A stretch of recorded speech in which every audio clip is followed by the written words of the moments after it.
Hello guys, this is my first video on YouTube. So today I will be reviewing the Samsung Galaxy Tab S.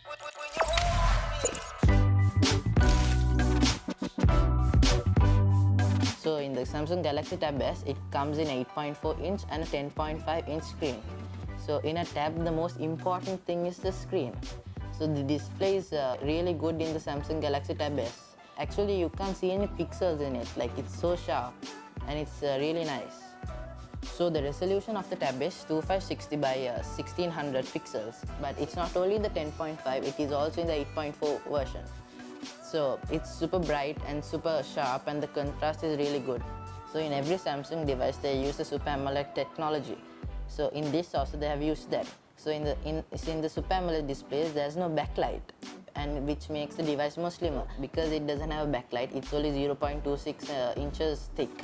And it doesn't really weigh that much. The colors are super vibrant, it's really nice. And the saturation is also good in this, but sometimes it becomes oversaturated. So that's the only big problem. That's why they have included the adaptive display in the Galaxy Tab S versions. According to the environment, it adapts the display, like saturation, the sharpness, the brightness, and etc. So because of that, it makes the display normal and good and usable. So in the tab, the build quality is not that good. Everywhere is plastic, and the borders is also plastic, which gives it a cheap finish. But in the iPad, because of the metallic finish, it gives a look to it. So at the back there are two mounts for a case that Samsung gives us, but I'm not a huge fan of it. It's more like a handbag kind of a thing. The colors they're providing is not good.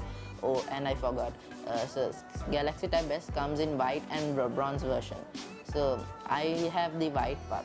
The case which they provide, you can fold it and make it a stand-like thing. The Samsung Galaxy Tab S is like the bigger brother of the S5. So basically they look the same, except specifications, the performance and the battery life is bigger and better. So on the side of the tab, there's a micro USB port and a SIM card slot, and also an expandable storage slot, so which is pretty good. And this has stereo speakers which bounce off the sound like in both ways, and it sounds really good and it sounds nice. It's also loud than the previous tabs. So there are two versions of this. It has a Wi-Fi version and the LTE version. So today I have here with me is the LTE version. The one which I got here is the Snapdragon one, and this has 16 GB expandable storage and 3 gigs of RAM. So when I use it daily, it's Snappy Responsive. So this can pretty much handle gaming and web browsing and watching movies and so much of stuff. So the camera in the tab is 8 megapixel, and the secondary camera is 2.1 megapixel, which takes pretty decent photos, but it's okay. And the front camera is also pretty okay for a tab from 2014. So there's a 7900 milliampere battery, which stands for a day, but yeah, so it's pretty usable. So Samsung has included a fingerprint sensor, which is old-fashioned. You should swipe it properly to get it right, if not it doesn't work. So but in the S9 and all, it's placed down the camera, which is easy and it's really quick. But in the Tab S, you just have to swipe it like in the S5. Really old-fashioned. And now for 2018, this is only running on Marshmallow 6.0, and it's really snappy and it responds to every move you do. And the good thing in the Tab S is you can do multitasking, flawlessly you can do it, there's no lag or anything. So that's a good thing for a tab, but even in phones you get that now. So that's not a big deal that much. But still you get it in the Tab S from 2014. So those days it was a big thing, but now it's not.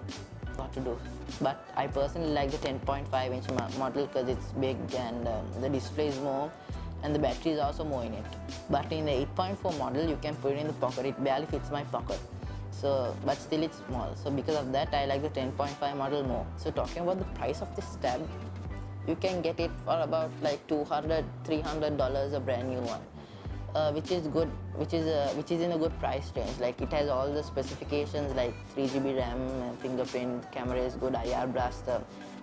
For that price, this thing is worth it. In 2018, also with all the apps and all, it has been optimized for various tasks and apps. so you can use it pretty much every day. So that's it guys. I hope you like this video. Please subscribe and hit the like button. I'll see you guys in the next one.